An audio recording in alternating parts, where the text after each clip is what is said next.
ನಮಸ್ಕಾರ ಸ್ನೇಹಿತರೆ, ದಿಶಿರಾ ಕಿಚನ್ಗೆ ನಿಮಗೆಲ್ಲರಿಗೂ ಸ್ವಾಗತ. ಬೇಸಿಗೆ ಬಿಸಿಲು ಜಾಸ್ತಿ ಆಗ್ತಾ ಇದೆ, ಹೇಗಪ್ಪ ದೇಹವನ್ನು ತಂಪಾಗಿಟ್ಕೊಳ್ಳೋದು ಅಂತ ಯೋಚನೆ ಮಾಡ್ತಾ ಇದ್ದರೆ ಇಲ್ಲಿದೆ ಒಂದು ಸಿಂಪಲ್ ಆದ ಹೆಸರು ಕಾಳಿನ ಪಾನಕದ ರೆಸಿಪಿ. ತುಂಬಾ ಸುಲಭ ಇದನ್ನು ಮಾಡೋದು. ಬೇಕಾಗಿರೋ ಇಂಗ್ರೀಡಿಯೆಂಟ್ಸ್ ಎಲ್ಲ ರೆಡಿಯಾಗಿ ಇಟ್ಕೊಂಡಿದ್ದೀನಿ. ಒಂದು ಚಿಕ್ಕ ಕಪ್ಪಲ್ಲಿ ಹೆಸರು ಕಾಳು ತೊಗೊಂಡಿದ್ದೀನಿ. ಸೇಮ್ ಮೆಜರ್ಮೆಂಟ್ ಕಪ್ಪಲ್ಲೇ 3/4 ಕಪ್ಪಷ್ಟು ಬೆಲ್ಲ, 1/4 ಕಪ್ಪಷ್ಟು ಹಸಿ ತೆಂಗಿನಕಾಯಿ ತುರಿ, ಜೊತೆಗೆ 2 ಏಲಕ್ಕಿ. ಇಷ್ಟೇ ಇಂಗ್ರೀಡಿಯೆಂಟ್ಸ್ ಸಾಕು ಇದಕ್ಕೆ. ಫಸ್ಟ್ ನಾವು ಈ ಹೆಸರು ಕಾಳನ್ನು ಹುರ್ಕೋಬೇಕಾಗಿರೋದು.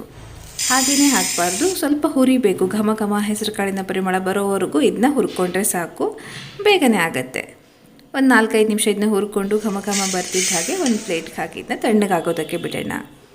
ಹೆಸರು ಕಾಳು ದೇಹವನ್ನು ತಂಪಾಗಿಡೋದ್ರ ಜೊತೆಗೆ ಪ್ರೋಟೀನ್ ಕೂಡ ಧಾರಾಳವಾಗಿದೆ ಇದರಲ್ಲಿ. ಮಕ್ಕಳಿಗೂ ಕೂಡ ತುಂಬಾ ಒಳ್ಳೆಯದು. ಹಾಗೆ ಇವತ್ತಿನ ಜ್ಯೂಸಲ್ಲಿ ನಾವು ಸಕ್ಕರೆನ ಬಳಸ್ತಾ ಇಲ್ಲ, ಅದರ ಬದಲಾಗಿ ಬೆಲ್ಲನ ಬಳಸ್ತಾ ಇದ್ದೀವಿ. ಧೈರ್ಯವಾಗಿ ನಾವು ಇದನ್ನ ಮಕ್ಕಳಿಗೆ ಕೊಡ್ಬೋದು. ಹೊಟ್ಟೆನೂ ತುಂಬತ್ತೆ, ದೇಹವನ್ನು ತಂಪಾಗಿಡುತ್ತೆ. ಫಸ್ಟ್ ಒಂದು ಚಿಕ್ಕ ಜಾರಲ್ಲಿ ಇದನ್ನ ಈ ರೀತಿ ಪೌಡ್ರ್ ಮಾಡ್ಕೊಳ್ತೀನಿ. ಡೈರೆಕ್ಟಾಗಿ ದೊಡ್ಡ ಜಾರಿಗೆ ಹಾಕಿದ್ರೆ ಏನಾಗುತ್ತೆ ಅಂತಂದರೆ ಹೆಸರು ಕಾಳು ಕಡಿ ಇರುತ್ತೆ, ನೀಟಾಗಿ ಮಿಕ್ಸ್ ಆಗಲ್ಲ. ಒಂದು ಚಿಕ್ಕ ಜಾರಲ್ಲಿ ಪೌಡ್ರ್ ಮಾಡಿಕೊಂಡು ಆಮೇಲೆ ದೊಡ್ಡ ಜಾರಿಗೆ ಹಾಕ್ಕೋಬೇಕು. ಜೊತೆಗೆ ಬೆಲ್ಲನ ನಿಮ್ಮ ಸ್ವೀಟ್ನೆಸ್ಸಿಗೆ ತಕ್ಕನಾಗಿ ತಗೊಳ್ಳಿ. ಹಸಿ ತೆಂಗಿನಕಾಯಿ ತುರಿ, ಜೊತೆಗೆ ಏಲಕ್ಕಿ, ಇವಿಷ್ಟನ್ನು ಕೂಡ ಸ್ವಲ್ಪ ನೀರನ್ನು ಮಿಕ್ಸ್ ಮಾಡಿ ಗ್ರೈಂಡ್ ಮಾಡ್ಕೊಳ್ಳೋಣ. ಒಮ್ಮೆ ನುಣ್ಣಗೆ ಪೇಸ್ಟ್ ಥರ ಆಗಲಿ, ಅದಾದಮೇಲೆ ನಾವು ಮತ್ತೆ ನೀರನ್ನು ಸೇರಿಸ್ಕೋಬೋದು. ಬೇಗನೆ ಆಗೋವಂಥ ರೆಸಿಪಿ ಇದು. ಪಾನಕ ಕೂಡ ಅಷ್ಟೇ ಘಮ ಘಮ ಅಂತ ರುಚಿಯಾಗಿರುತ್ತೆ, ಚೆನ್ನಾಗಿರುತ್ತೆ. ಈಗ ನಾವು ಇದ್ರ ಜೊತೆಗೆ ಇನ್ನೂ ಸ್ವಲ್ಪ ನೀರನ್ನು ಸೇರಿಸ್ಕೊಳ್ಳೋಣ. ನಾನು ಎಷ್ಟೇ ನೀರನ್ನು ತಗೊಳ್ತಾ ಇದ್ದೀನಿ, ಯಾಕೆಂದರೆ ಇಲ್ಲಾಂದರೆ ನನ್ನ ಮಿಕ್ಸರ್ ಜಾರಲ್ಲಿ ಹೊರಗಡೆ ಸಿಡಿಯುತ್ತೆ ಅನ್ನೋದಕ್ಕೋಸ್ಕರ. ಆಮೇಲೆ ಮತ್ತೊಂದು ಸ್ವಲ್ಪ ನೀರನ್ನು ಸೇರಿಸ್ಕೊಳ್ಳೋಣ.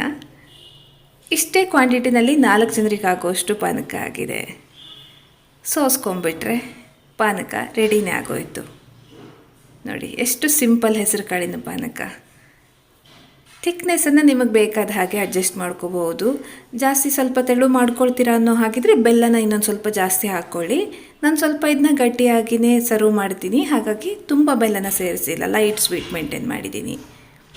ನಿಮಗೆ ತಕ್ಕನಾಗಿ ಸ್ವೀಟ್ನೆಸ್ಸನ್ನು ಅಡ್ಜಸ್ಟ್ ಮಾಡ್ಕೋಬಹುದು. ತಕ್ಷಣವೇ ಇದನ್ನ ಸರ್ವ್ ಮಾಡ್ಬೋದು, ಇಲ್ಲ ಸ್ವಲ್ಪ ಕೂಲ್ ಆದಮೇಲೂ ಕೂಡ ಇದನ್ನ ಸರ್ವ್ ಮಾಡ್ಬೋದು. ನೋಡಿ, ಹೆಲ್ದಿ ಹೆಸರು ಕಾಳಿನ ಪಾನಕ ರೆಡಿನೇ ಆಗೋಯಿತು. ಸಿಂಪಲ್ ಆದ ರೆಸಿಪಿ, ಖಂಡಿತವಾಗಿಯೂ ಇದನ್ನ ಟ್ರೈ ಮಾಡಿ ನೋಡಿ. ಹಾಗೆ ಇವತ್ತಿನ ವಿಡಿಯೋ ಕೂಡ ಇಷ್ಟ ಆದರೆ ವಿಡಿಯೋನ ಲೈಕ್ ಮಾಡಿ, ಸಾಕಷ್ಟು ಜನರಿಗೆ ಶೇರ್ ಮಾಡಿ. ಹೊಸಬ್ರು ಯಾರಾದರೂ ನೋಡ್ತಾ ಇದ್ದರೆ ದಿಶಿರಾ ಕಿಚನನ್ನು ಸಬ್ಸ್ಕ್ರೈಬ್ ಮಾಡಿ. ಸಿಗೋಣ ಮುಂದಿನ ವಿಡಿಯೋದಲ್ಲಿ. ಧನ್ಯವಾದಗಳು.